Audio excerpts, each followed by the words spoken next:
Chers auditeurs de Radio Ville-Marie, soyez les bienvenus à cette série d'émissions qui porte cette année sur le Jésus historique. Mon nom est Pascal Normand et j'ai à mes côtés l'exégète qui dit les vraies affaires. Christiane Cloutier-Dupuis, qui est docteure en sciences religieuses et formatrice au Centre Saint-Pierre à Montréal. Bonjour Christiane. Bonjour Pascal.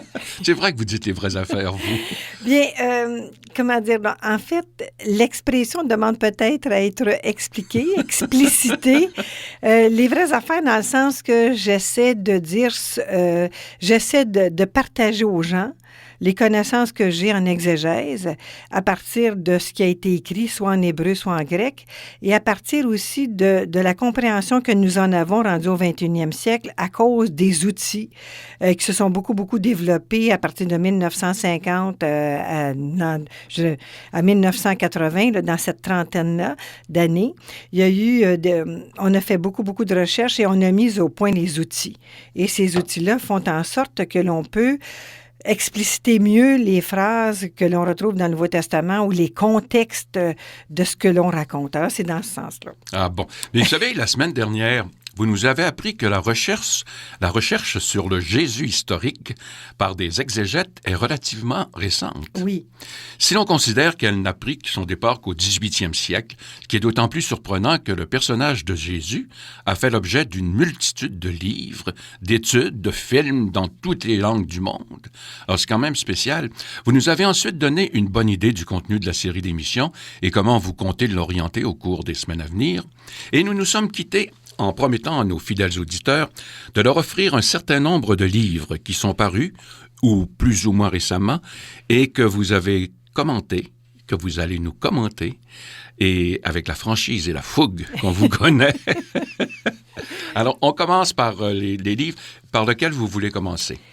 Bien, dans les livres que dont j'aimerais parler, je pourrais peut-être commencer par le Christ païen, et je vais expliciter pourquoi. Mais avant, j'aimerais peut-être spécifier que la raison qui m'amène à faire cette critique de certains livres, et je dis bien rien que de certains livres, j'en ai relevé 4 ou 5, avec vous 6, je pense, ou 4, 5, 6, là, nous deux, c'est parce que il y a des milliers de livres qui sortent sur Jésus. Et là, il faut faire très attention. Tout dépend de ce que l'on attend d'une lecture. Alors, quelqu'un qui veut qui veut avoir un livre sur Jésus pour le méditer ou qui aime avoir quelque chose de très sensible, peut s'acheter un livre sur Jésus qui est fait, par exemple, par quelqu'un qui médite les Écritures, mais qui n'a aucune connaissance exégétique. Donc, la méditation peut être bonne, mais ce n'est pas nécessairement le Jésus historique tel qu'il est réellement. Ou, par exemple, il y a beaucoup d'écrits d'auteurs mystiques qui partent de l'Évangile de Jean. Or, dans l'Évangile de Jean, c'est un évangile qui n'est pas historique, mais théologique. Et les paroles qui sont dites par le Christ, par le ressuscité, bien, derrière le ressuscité, c'est la communauté joannique. Alors là, ça crée, je dirais, des fois, des problèmes. Et il y a aussi, il faut savoir qu'à notre époque, au 21e siècle, n'importe qui peut écrire n'importe quoi. Donc, n'importe qui peut écrire un livre sur Jésus. Alors, ça ne signifie pas que ce qui est écrit est bon, et ça ne signifie pas que ce qui est écrit est vrai non plus. Tout dépend de l'œil, tout dépend, je dirais, de l'option de l'auteur, tout dépend de la compétence ou de l'ignorance de l'auteur. Alors, c'est pour ça que les gens qui nous écoutent, par exemple, et qui, quand ils veulent s'acheter un livre sur Jésus, et s'ils désirent vraiment un livre qui leur révèle, je dirais, l'authenticité du Jésus historique, alors là, il faut être très prudent. Il faut regarder qui est l'auteur. Il faut aussi regarder la compétence de l'auteur. Ou des fois, dans quelle ligne ça va. Dans quelle ligne cet auteur-là dans quelle ligne il œuvre. Si j'ai un romancier, il faut que je sois consciente que je lis un livre écrit par un romancier.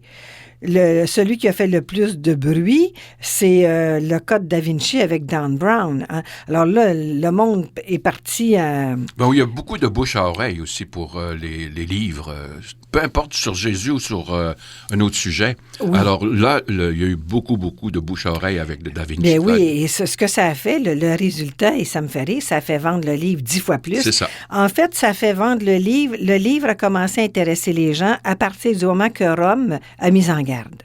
Ce qui était la pire chose à faire pédagogiquement parlant. Mais les hommes de Rome, disons, ne sont pas versés en pédagogie. Et l'exemple le plus frappant, je l'ai eu dans ma propre maison. Je lisais le Code da Vinci en français parce que, bon, il m'avait été recommandé, je trouvais ça amusant. Comme spécialiste des Écritures, j'ai trouvé ça génial. D'abord, le trailer est excellent, mais c'était génial. Et Dan Brown manie l'information, je dirais, l'information vraie, avec l'information romancée là-dessus, et bon, je lui donnerais la note de 10 sur 10. Là. Moi, je savais quand c'était vrai ce qu'il disait et quand c'était romancé. Le problème, c'est que les gens ne le savent pas. Mais mon fils, quand il y a eu l'intervention de Rome, s'est dépêché d'aller l'acheter et en anglais, parce que lui, quand c'est un livre en anglais, il préfère le livre en anglais. Alors, voyez-vous, moi, comme mère, je lui avais recommandé, j'ai eu aucune influence de lui dire de lire ça, que je trouvais ça intéressant. Mais la minute que les hommes de Rome ont porté un jugement sur le Code da Vinci et c'est couru. Et là, les gens, ce que ça fait, c'est que les gens en déduisent que l'Église veut faire taire, que l'Église a des choses à cacher. Et ça, c'est horrible. Ça, c'est terrible parce que ça fait un tort, ça fait beaucoup de tort à l'Église, en quelque part, et c'est tout à fait inutile. Je me dis, bon, les choses si elle veut cacher des choses, qu'elle les cache, mais à l'heure de l'Internet, c'est pratiquement impossible de cacher quoi que ce soit. Alors, revenons à le Christ païen. On revient au Christ païen. C'est un drôle de titre, quand même. Oui, et le Christ païen, par un auteur, Tom Harper, bon, si vous me permettez, est professeur à l'Université de Toronto, professeur en grec du Nouveau Testament à l'Université de Toronto. Et je ne sais pas s'il est aussi professeur du Nouveau Testament, mais là, ici, je le donne en exemple pour 2 raisons. D'abord, c'est un cas où, normalement, ça devrait être fiable. C'est un professeur d'université et en plus, bon, moi, quand j'avais vu, professeur de grec, et comme le Nouveau Testament est écrit en grec, je me suis dit, ça devrait être bon. En fait, j'avais acheté le volume parce que des gens qui suivaient ma session m'en parlaient et ça semblait les troubler beaucoup. Alors, je me suis dit, il faut que je l'achète. Et à ce moment-là, j'ai pris pour acquis qu'il disait peut-être certaines vérités, mais qui troublait ces personnes-là comme catholiques. Là. Alors, j'ai été très surprise de voir que c'est pas du tout ça. Alors, lui, sa thèse dans le Christ païen, c'est de montrer qu'en Égypte, on attendait aussi un Messie. Alors, voici les erreurs commises par ce professeur. Je ne peux pas dire supposé professeur, il l'est pour vrai. Je ne sais pas s'il l'est encore. Première chose, premier indice qu'un livre qui s'annonce, même quand c'est un PhD signifiant docteur, si on parle du Jésus historique et que le PhD en question ne donne jamais de référence à partir du grec ou à partir de l'hébreu, alors ça, c'est très mauvais signe. Au départ. Ben oui, parce que il faut que ça soit... Alors là, ici, on a un professeur de grec du Nouveau Testament, parce que dans les universités, les professeurs de grec, on spécifie toujours professeurs de grec du Nouveau Testament. C'est-à-dire que les étudiants apprennent le strict minimum. Ils apprennent le vocabulaire du Nouveau Testament que l'on retrouve dans le Nouveau Testament. Ils apprennent les verbes et la conjugaison des verbes que l'on retrouve dans le Nouveau Testament. Et bon, c'est à peu... Bon, je suis allée pour dire c'est à peu près tout, mais c'est quand même assez... Pas mal, oui. C'est quand même pas mal, si je pense aux lettres de Paul. Mais un professeur de grec comme ça qui ne cite que la Saint James Bible, ça, c'est très étonnant. Ça, là, pour moi, en partant, ça me pose la question. Qu'est-ce qu'elle a, cette Bible? Bien, c'est la Bible anglaise, c'est une Bible traduite. Donc, un professeur de grec est supposément professeur du Nouveau Testament. Quand il cite les Écritures, aurait dû toujours citer en grec et jamais la Saint James Bible. Non, parce que la Saint James Bible a une bonne traduction. C'est une Bible, d'ailleurs, qui date du roi Jacques, je pense. Mais là, c'est sous toute réserve. Je ne suis pas sûre à 100%, mais je pense que c'est une traduction qui est centenaire et plus, mais qui est honnête. C'est comme la Bible de Jérusalem, c'est comme la Bible Tob.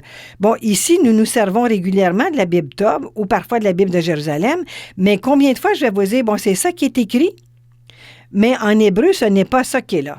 ou en grec, ce n'est pas oui. ça qui est là.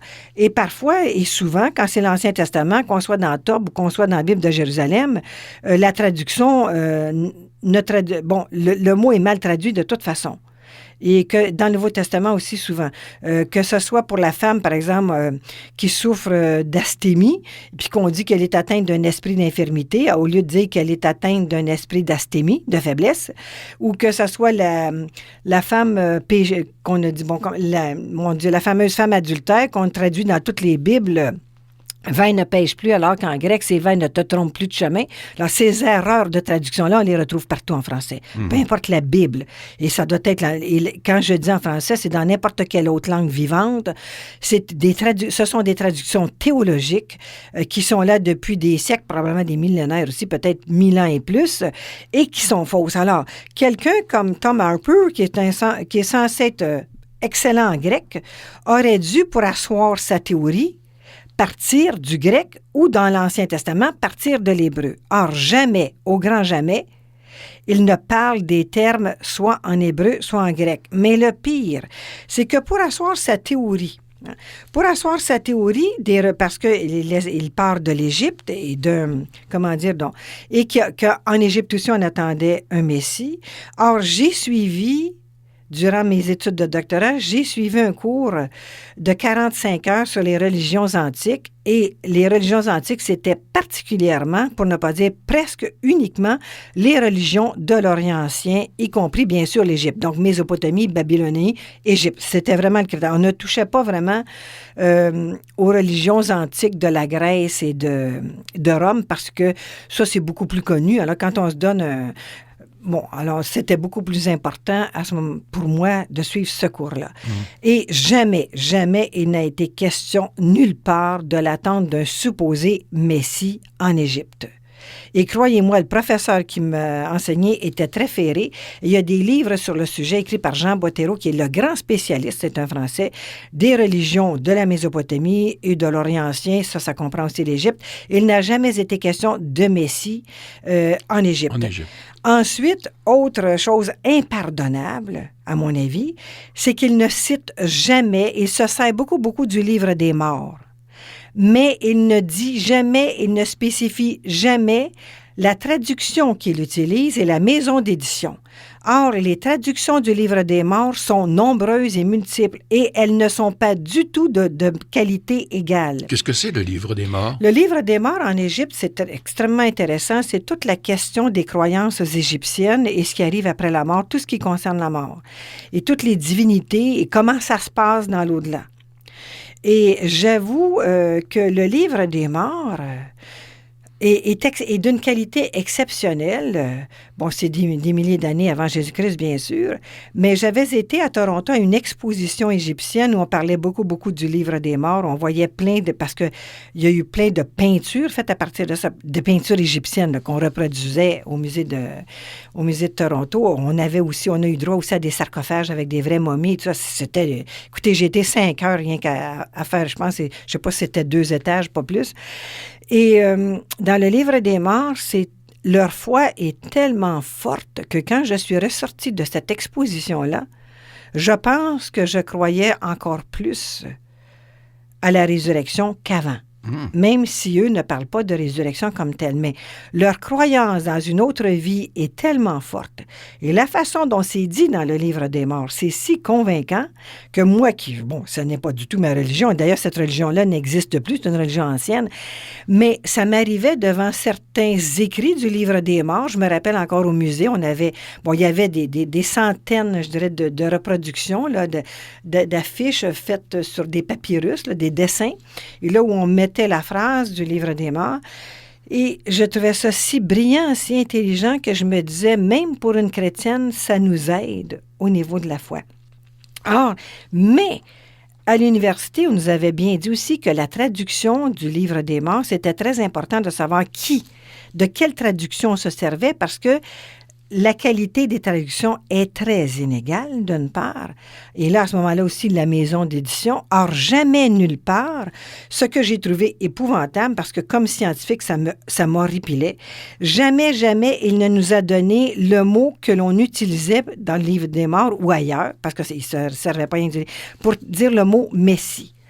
Or, je n'ai jamais pu avoir le mot égyptien. Or, au temps des pharaons, et le livre des morts a été écrit au temps des pharaons, il y avait 4 langues en Égypte. Alors, ça aurait été important qu'ils nous disent dans laquelle des langues ce mot-là aurait pu se trouver. Et au temps des pharaons, vers la fin des dynasties, on parle de l'Égyptien classique et le livre, les meilleurs livres des morts, parce qu'il y a eu des traductions, c'était un Égyptien classique. Mais jamais il ne donne le mot. Alors, qu'est-ce que ça nous donne? Il parle continuellement d'un Messie attendu par les Égyptiens, mais jamais il ne nous révèle le nom qu'eux utilisent. Alors, ce Christ païen, bien, ce Christ païen, je trouve ça très, très important de mettre en garde les gens quand ils lisent, parce que justement, ce Christ païen, je le sais, a fait perdre la foi à des personnes que je connais de mon entourage. Ils ont carrément perdu la foi en lisant le Christ païen, et leur argument, c'était que l'Église nous a menti. Or, ça n'a rien à voir avec l'Église, ça n'a rien à voir avec les mensonges. La question, parce que Tom Harpur ne donnant jamais le mot qu'on devrait retrouver dans les religions de l'Égypte ancienne, parce qu'il n'y a pas eu qu'un courant religieux dans l'Égypte ancienne. Hein. Il y a une grande religion, je dirais qu'on peut appeler la religion égyptienne, mais derrière cette religion-là, il y a une multitude de dieux, il y a une multitude de théologies aussi. Alors, comment se fait-il qu'il n'a jamais, je l'ai cherché, croyez-moi, comme un détective avec une loupe, je n'ai jamais pu savoir sur quel mot il basait sa thèse. Et la raison pour laquelle il ne l'a jamais donné, c'est que ce mot-là n'existe pas, tout simplement. Ah bon. Bon. Ensuite, c'est tout, il fait du mythe de la Vierge qui enfante, et là, c'est à tomber à terre. Mais le mythe de la Vierge qui enfante, nous la retrouvons dans toutes les religions. Le christianisme n'a rien inventé. Dans les religions païennes de l'Orient ancien, on retrouve ce mythe d'une vierge qui enfante, d'une déesse mère qui enfante, mais qui est vierge. On le retrouve aussi dans les religions gréco-latines. Et Platon, bien avant que Jésus naisse, dans la Grèce antique, on disait que Platon, la mère de Platon, avait conçu Platon avec l'Esprit Saint, par l'Esprit Saint. Et ensuite, dans les structures de l'imaginaire écrits par Gilbert Durand, qui est un anthropologue religieux, Gilbert Durand nous dit que dans certaines îles du Pacifique, et ça, là, c'est dans les années 60 ou 70 que Gilbert Durand a rencontré ces tribus-là, et dans ces tribus-là de certaines îles du Pacifique qui sont peu connues du public, bien, à sa grande surprise, les femmes qui tombent enceintes disent toutes qu'elles sont tombées enceintes de l'Esprit Saint. Ah bon? Alors, ce n'est pas parce que Tom Harpur parle du mythe de la Vierge qui enfante qu'on va se jeter à terre et qu'on va perdre la foi. C'est un mythe qui a toujours été là. N'importe qui d'autrefois qui avait fait le cours classique, je pense qu'on en parlait de ces vierges, mais peut-être que dans les cours classiques trop religieux, on n'en parlait pas, ça, j'avoue. Là, il faut que je mette un bémol. Je ne suis pas certaine, mais il me semble que moi, au collège, j'avais appris ça. Des déesses vierges qui mettaient un enfant au monde, mais bien sûr, la religieuse ne faisait pas le lien avec les Écritures, avec le récit de Luc. Mais ce que je trouve, la raison pour laquelle je me suis attardée peut-être un peu trop longuement sur ce fameux Christ païen, c'est parce qu'il y a plusieurs personnes qui ont assisté à mes sessions et qui semblaient extrêmement troublées et dont la foi devenait chancelante parce qu'elles ont eu le malheur de lire ce livre-là. Et ensuite, parce que j'ai connu des gens autour de moi qui ont carrément perdu la foi en lisant ce livre-là. Et personnellement, je trouvais ça tout à fait inacceptable. Et la raison, je dirais, qui ferait que les personnes qui ont lu ce livre-là, et il y a des intellectuels là, dans les personnes dont je parle, là, elles auraient dû avoir la puce à l'oreille. Parce que qui a préfacé ce livre-là? C'est Jacques Languirand. Ah bon? Jacques Languirand, le grand spécialiste de l'ésotérisme. Oui. Ensuite, Tom Harpur comme tel, quand il donne ses références, toutes les références qu'il donne en bas de page concernent des théosophes. Alors, il en nomme 3 en général, et il le dit, ce sont des hommes qui l'ont le plus influencé. Mais ces théosophes-là, alors, théosophe, ça veut dire à la fois théologien, à la fois philosophe, n'ont pas de titre particulier universitaire. Donc, à la limite, ce sont des autodidactes qui ont beaucoup lu en théologie, qui ont beaucoup lu en philosophie et qui ont mis au monde, je dirais, non pas une théologie, mais une théosophie. Et lui, Tom Harper, pour des raisons qui m'échappent, semble être tombé en amour avec les théosophies mises au monde par ces 3 théosophes-là. Il a embarqué là-dedans et c'est de là que vient probablement le Christ païen. Alors, je me dis, c'est important de voir ça. Quand l'auteur parle, bon, alors quelles sont ses références? Où a-t-il pris ses connaissances? Pourquoi dit-il ça? Alors, si on ne fait pas attention à ça, on peut gober n'importe quoi. Alors, je trouve ça tellement important parce que sur le Jésus historique, les livres pleuvent sur la question.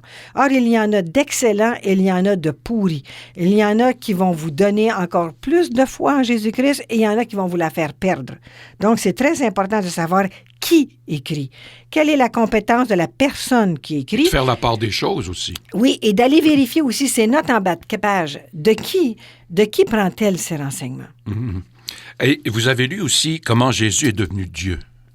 Oui. Alors là, comment Jésus est devenu Dieu et le Christ philosophe, c'est par Frédéric Lenoir. Il en a écrit d'autres aussi, mais c'est les... Bon, comment Jésus est devenu Dieu, je tenais à en parler un peu, en glisser un mot, parce que Frédéric Lenoir est le directeur de la revue sur les religions. Là. Ah oui, oui, oui. Alors, la revue sur les religions. Et Frédéric Lenoir est un historien des religions. C'est quelqu'un d'extrêmement compétent. Alors, en tant qu'historien des religions, ce qu'il a fait dans Comment Jésus est devenu Dieu, il a repéré à la fois dans le Nouveau Testament, mais surtout dans les siècles qui ont suivi, comment Jésus, qui au départ est vu comme le Fils de l'homme, qui est vu comme le Messie, qui est vu comme le Fils de Dieu, mais en milieu, on va voir ça d'ailleurs dans notre semestre, que signifie Fils de Dieu quand on est un Juif du premier siècle de notre ère? Hein? Alors, le sens de Fils de Dieu n'est pas du tout le sens qu'il a pris dans le christianisme. C'est tout à fait différent. Alors, Frédéric Lenoir, comme historien, va aller dans ces titres-là, et bien sûr, il dit ce que ces titres-là disent, mais il va montrer de façon très juste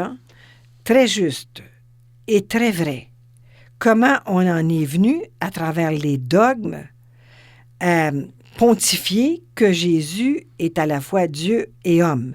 Et il va montrer de façon claire aussi que la plupart des conciles ont été convoqués par des empereurs. Et il dévoile aussi les raisons qui font que les empereurs veulent un concile. C'est des raisons politiques. Et c'est parce que la religion, dans l'Empire romain, la religion a toujours uni, non pas divisé. Or, les chrétiens étaient très divisés au sujet de Jésus, au sujet de la personne de Jésus. Divisés au point qu'on en avait des querelles, on pouvait même se battre dans les tavernes. Bon, parce qu'il y avait des gens qui soutenaient qu'il était Dieu, d'autres soutenaient qu'il était homme seulement ou Dieu seulement, ou bien... Et là, l'Empire était après se diviser parce qu'au niveau des évêques, vous en aviez à peu près 50% qui soutenaient qu'il était homme et uniquement homme, et un autre 50% qui soutenaient qu'il était Dieu. Et peut-être que dans ces 50% de chaque bord-là, il y en a qui pouvaient dire qu'il était à la fois homme-Dieu. Ce qui nous a donné le Concile de Chalcédoine en 451, où je vous le donne en mille, la formule qui sort du chapeau, magnifique, c'est génial, où on s'entend, et là, la paix revient dans l'Empire, et il est à la fois totalement Dieu et totalement homme. Comment? Eh bien, ça, c'est un grand mystère. Hein? C'est la réponse qu'on va faire. Alors, les raisons pour lesquelles je parle de ces livres-là, c'est que Frédéric Lenoir,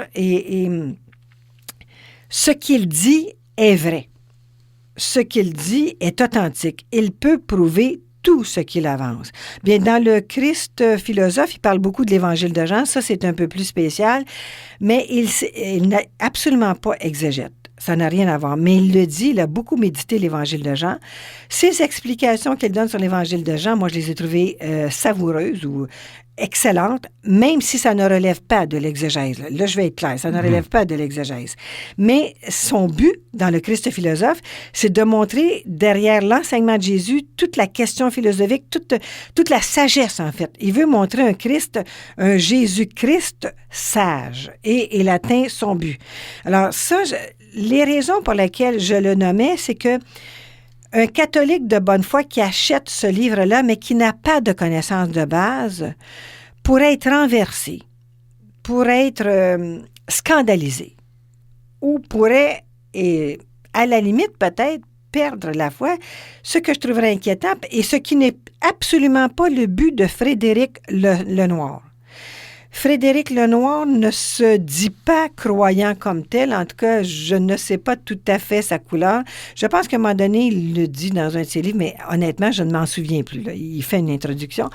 Mais Frédéric Lenoir a le plus grand respect pour le christianisme, a le plus grand respect pour la culture chrétienne, et son but comme historien, lui, c'est de dire comment on en est venu là. Alors, son but n'est pas de dire aux gens, ben là, si vous me lisez, vous allez perdre la foi. C'est pas du tout. Lui, c'est un scientifique qui fait une démarche scientifique et qui démontre très bien ce qu'il voulait démontrer avec toutes les références possibles et impossibles. Mais si on est sensible et si notre foi est attachée, est trop attaché au dogme ou à un enseignement tout à fait magistral ou dogmatique de l'Église, là, c'est très dangereux. Par contre, si notre foi est bâtie sur Jésus-Christ, si notre foi est bâtie sur les enseignements de Jésus-Christ comme tel, alors là, il n'y a aucun danger. Et ça, je trouve ça important de le dire.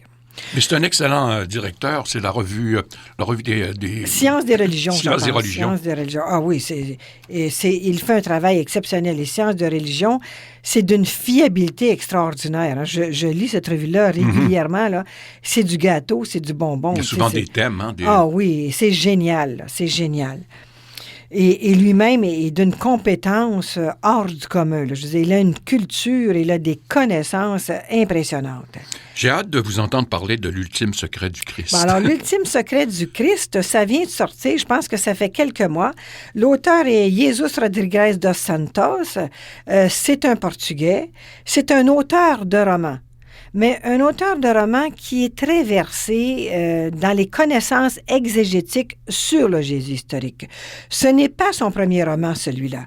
L'ultime secret du Christ, c'est un énième roman. Il en a écrit plusieurs autres avant. Il en a écrit plusieurs qui concernent la Bible. Et ces romans, c'est des romans policiers. Ah bon? Et lui, c'est une énigme policière. C'est un thriller, finalement, où il y a plusieurs assassinats. Et derrière chaque assassinat, on laisse un signe. Bon. Et c'est toute une question. Comment dire, non? Il y a deux héros dans ce livre-là. Il y en a un qui est un spécialiste, qui est capable de décoder les écritures en grec et qui sait exactement ce que les mots veulent dire en grec et qui sait, disons, la vraie version du Jésus historique. Et il y a la policière qui est chargé de l'enquête sur les meurtres. Et ça va les conduire en Irlande, ça va les conduire en Israël, ça va les conduire un peu partout. Et il y a toujours des signes, on laisse toujours une feuille avec un dessin qui est comme, une énigme. Avant de parler d'un certain Juif Jésus, j'aimerais ça que vous nous parliez de ce fameux livre, La biographie de Jésus non autorisée. Là. Oui, celui-là aussi, c'est un livre très récent. C'est vous qui avez attiré mon attention sur ce livre-là, dont quelqu'un m'avait parlé d'ailleurs l'an dernier à une des sessions, mais elle n'arrivait pas à me dire quelles étaient les sources de cet auteur-là. Alors, cet auteur, c'est Patrick Bannon, ou bien Patrick Bannon, je pense que c'est un francophone. Et Patrick, oui, c'est un francophone parce qu'il enseigne à l'Université d'Orléans, je pense. Alors, donc, Patrick Bannon écrit Jésus, la biographie non autorisée. Et là, ce sur quoi je trouvais important d'en parler, c'est qu'il base son livre sur les évangiles apocryphes. Totalement. Totalement. Alors là, ici, là, il n'y a pas de demi-vérité ou de mensonge. Là. Patrick Bannon est très clair. Ce que Patrick Bannon veut dévoiler, c'est quel est le Jésus que révèlent les évangiles apocryphes. Alors ça, si quelqu'un parmi les gens qui nous écoutent, ou plusieurs personnes peut-être aussi, ont lu la biographie Jésus, la biographie non autorisée, ils doivent savoir que ce qu'il dit sur Jésus relève carrément des apocryphes et non pas des évangiles canoniques.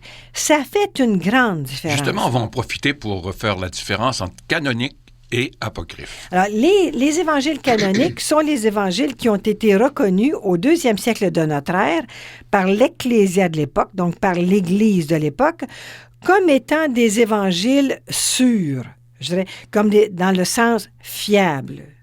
Des évangiles qui ne disent pas n'importe quoi et des évangiles qui ne font pas dire n'importe quoi au Jésus historique. Donc, des évangiles fiables et des évangiles qui corroboraient, je dirais aussi, la proclamation que l'on faisait aussi du Jésus historique. Donc, on proclame le Jésus historique, on annonce ce que Jésus disait. Et dans les évangiles canoniques, on retrouve la même annonce, la même proclamation. Faisait partie de ces évangiles aussi l'Évangile aux Hébreux, dont nous n'avons que des bribes, l'Évangile aux Ébionites aussi, dont nous n'avons que des bribes aussi. Hein? Alors, l'Évangile aux Hébreux, l'Évangile aux Ébionites, et, mon Dieu, il y en a un autre qui m'échappe, là. Et ceux-là, on les connaît par les pères de l'Église qui les citaient. Mm-hmm. Et comme les citations de ces évangiles-là sont à peu près les mêmes que les citations de Matthieu ou de Luc d'aujourd'hui, bien, on dit que ces évangiles-là devaient faire partie des évangiles canoniques, mais ils sont disparus dans la brume. Nous n'avons retrouvé rien de ces évangiles-là. Les évangiles canoniques, parmi ceux-ci, il y en a qui datent pas canoniques. Alors ça, c'est les évangiles canoniques. Maintenant, si je passe aux évangiles apocryphes. Mm-hmm. Les évangiles apocryphes, le mot apocryphe voulant dire secret caché. Mais en réalité, quand on les a baptisés, si vous me permettez l'expression, d'évangiles apocryphes au 2e siècle et qu'on disait secret caché, ça, c'est à prendre avec des pincettes. Parce que ce n'est pas dit partout. C'est rarissime que l'on explique pourquoi on les a appelés secrets et cachés. On les a appelés secrets et cachés tout simplement parce que ce sont des évangiles que l'on pouvait lire à la maison. Donc, que l'on avait totalement le droit de lire à la maison, mais que nous n'avions pas le droit, ou qu'on n'avait pas le droit de lire dans les célébrations eucharistiques, comment je dirais donc, dans les maisons privées. De toute façon, les célébrations eucharistiques avaient lieu dans les maisons privées. Et c'est durant les célébrations eucharistiques qu'on lisait des passages de ce que Jésus avait dit, de la bonne nouvelle de Jésus-Christ. Et il y avait aussi des rassemblements de chrétiens où on chantait, où on faisait des louanges à Jésus-Christ, où on louait Jésus-Christ, où on lisait probablement aussi des extraits de la parole, où on lisait des extraits de ce que Jésus avait enseigné. Mais là, quand on se réunissait comme ecclésia, c'est-à-dire quand on se réunissait de façon formelle, en assemblée chrétienne, donc autrement dit aujourd'hui dans l'Église, oui. Alors là, on ne lisait pas les évangiles apocryphes. Ça, on considérait qu'on n'avait pas le droit de les lire là. On avait le droit de les lire à la maison. C'est pour ça qu'on les appelait secret ou caché. Mais là, ici, le sens est ambigu parce que ce n'était ni secret ni caché puisqu'on avait le droit de les lire partout, sauf quand on était dans une assemblée formelle. Après, le sens est devenu carrément caché et secret parce que en 300, je ne me souviens plus exactement, 314 peut-être ou 312 à Rome, là, on les a enfouis carrément dans la terre. Et les prêtres, et dans l'Église orientale grecque, on les a interdits aussi, parce qu'on les considérait trop dangereux. On les considérait dangereux parce que le Christ des évangiles apocryphes, le Christ des évangiles apocryphes est un Christ plus philosophe. C'est un Christ qui enseigne. Mais c'est aussi un Christ qui enseigne, qui a comme une certaine élite aussi. C'est comme, il y a des initiés. Et ça, j'avoue que ça l'a beaucoup nui aux évangiles apocryphes. en disant qu'il y a en faisant du christianisme, en dévoilant ses secrets, par exemple, à Marie-Madeleine, et ensuite, dans l'Évangile de Philippe, par exemple, Pierre s'insurge contre Marie-Madeleine. Comment a-t-il osé t'enseigner des choses et ne pas nous les enseigner à nous? Alors là, c'est un Christ aussi qu'on montre, un Christ qui est proche des femmes, un Christ qui enseigne à des femmes, un Christ aussi qui donne un certain pouvoir à une femme parce qu'il lui enseigne des choses qu'il n'a pas enseignées aux 12. Alors ça, c'est très dérangeant dans l'Église de la fin du 2e siècle parce que déjà le patriarcat est réinstallé dans le christianisme. Déjà, il n'y a plus que des hommes. On a réussi à chasser toutes les femmes. On a réussi à enlever tous les pouvoirs aux femmes. Parce qu'au 1er siècle de notre ère, il y a des femmes diacres. Et je ne dis pas diaconesses, je dis vraiment diacres. Et d'ailleurs, Paul, quand il parle des femmes diacres, il ne les féminise pas. Il les appelle des diaconos. Or, on sait qu'au 1er siècle de notre ère, le diaconos, c'est lui qui présidait à l'Eucharistie aussi. Ah bon? Et c'est lui qui était souvent le responsable d'une communauté. Et c'est de cette façon-là, d'ailleurs, que Paul parle des femmes diaconos. Et à l'évidence, ces femmes-là sont responsables d'une communauté chrétienne, autrement dit, le curé d'aujourd'hui. Alors, et ces femmes-là, bien sûr, on les a carrément chassées. Et à partir du 2e siècle, on féminise le terme et on les renvoie dans les bonnes œuvres. Alors, voyez-vous, on leur enlève tout à fait le pouvoir réel du diaconos pour en faire des diaconesses au féminin. Et là, on les renvoie aux bonnes œuvres. Il y a eu des femmes évêques aussi. On a retrouvé des tombes où c'est écrit un nom féminin et on dit « elle est une épiscopos ». Alors ça, c'est très important. Alors, mais ça, bien sûr, on a tout envoyé ça en dessous du tapis. Mais il y a des choses qui sont sorties dedans quand même. On parle de Sainte-Anne ou Joacin et Anne qui viennent des apocryphes. Oui. Alors, des apocryphes, ça, c'est dans un deuxième temps quand je peux parler de ça. Mais ce qui m'intéresse dans le moment pour les apocryphes, c'est que une des raisons pour lesquelles on les a éliminés et très tôt, c'est parce que l'Évangile de Thomas, par exemple, l'Évangile de Thomas est très proche de l'Évangile de Matthieu. Dans l'Évangile de Thomas, ce que Jésus dit, on le retrouve en partie dans Matthieu, et Thomas va dire certains logia. Un logion, c'est une sentence dite par Jésus. Le mot français, ce serait une sentence dite par Jésus. Logia, c'est le pluriel.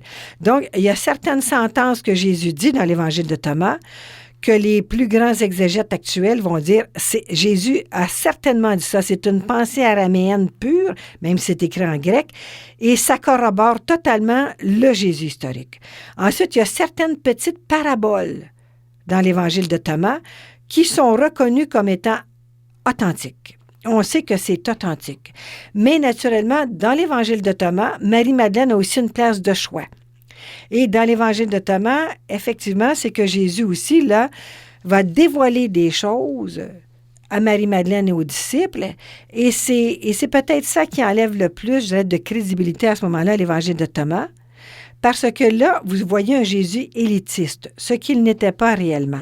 Alors, ce que ça nous dit aujourd'hui, c'est que très tôt dans le christianisme, il y a eu des chrétiens, des ecclésias chrétiennes, parce qu'à ce moment-là, chaque ecclésia est autonome par elle-même. Toutes les églises que Paul fonde, par exemple, toutes les ecclésias fondées par Paul, chaque ecclésia est autonome. Et là, on voit que là, il y a des ecclésias qui prennent leur distance face à ce qu'on va appeler la grande Église. Il y a des ecclésias qui se considèrent peut-être comme des élus par rapport aux païens qui les entourent. Et pour eux autres, ce que le Christ enseigne, qui commence à se dire, c'est rien qu'entre nous qu'on devrait avoir droit à cet enseignement-là.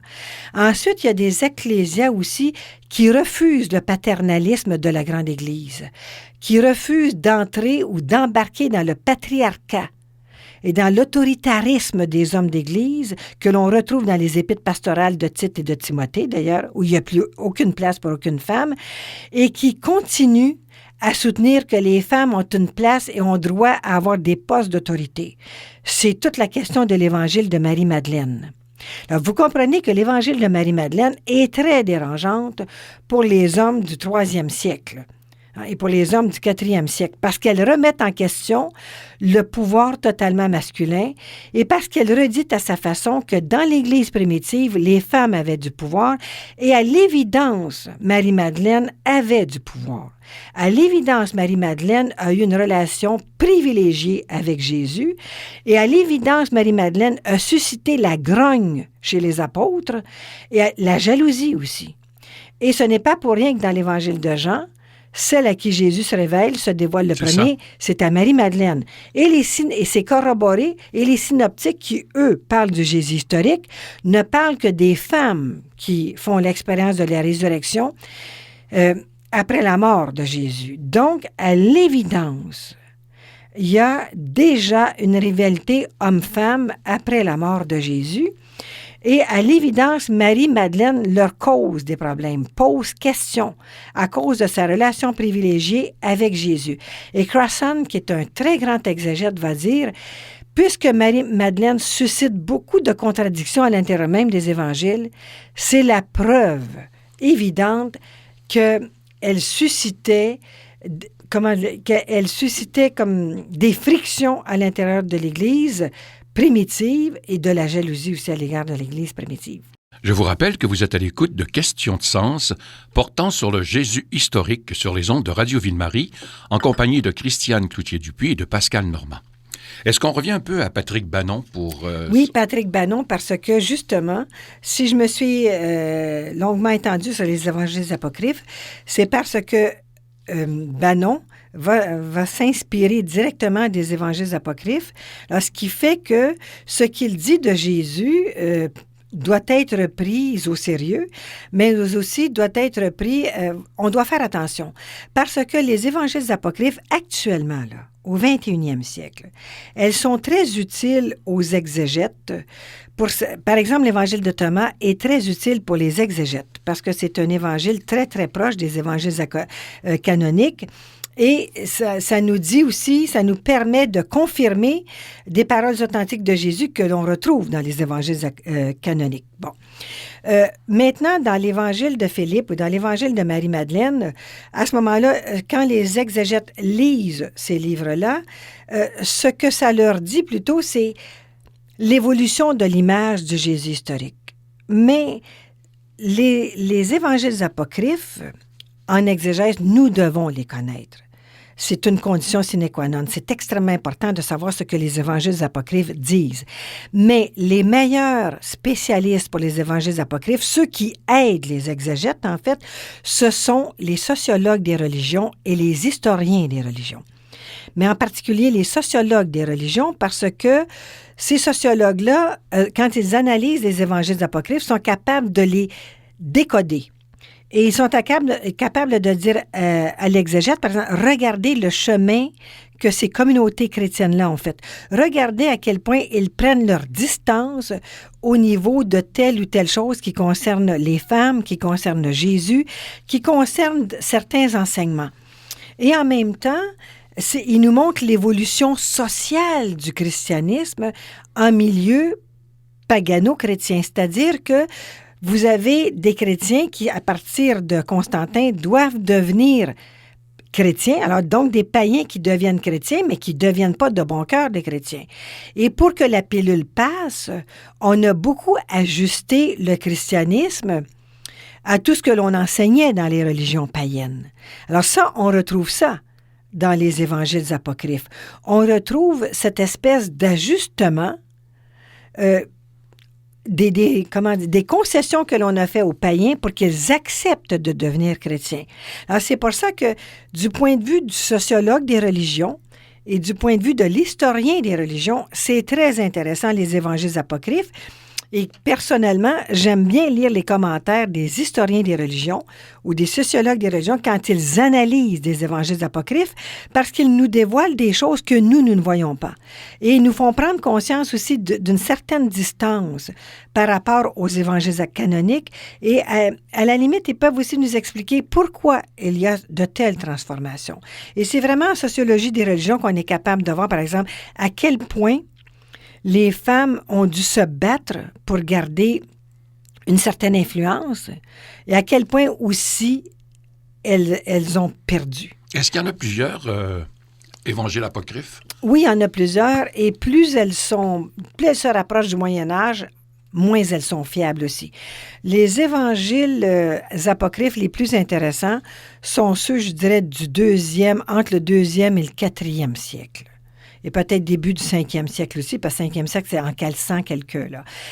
Il y a des évangiles apocryphes qui sont très intéressants aussi pour nous montrer la soif des chrétiens, sur savoir qui est Jésus.